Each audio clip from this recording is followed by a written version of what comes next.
దానికి ప్రతీకారంగా నారపరెడ్డి బసిరెడ్డి మనుషుల్ని కిలో రాయితో కొట్టి చంపాడు.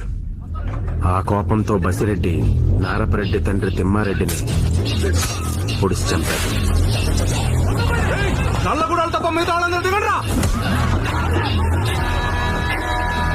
దాంతో నారపరెడ్డి బసిరెడ్డి తండ్రి లక్ష్మారెడ్డిని నరికేశాడు. మీ అయ్యట్టంటోండి రెడ్డి. వెళ్ళి మా అయ్యతోనే మాట్లాడుకో. పండగల కొత్త బట్టలు కొనుక్కున్నట్టు ఏడాదికోసారో రెండేళ్లకోసారో ఈ కూనీలు జరుగుతూనే ఉంటాయి. బసిరెడ్డి మరాఠీస్ గనుల్లో బాగా సంపాదించాడు. రాజకీయాల్లో దిగాడు. 20 ఏళ్లుగా నియంతలా పరిపాలిస్తున్నాడు.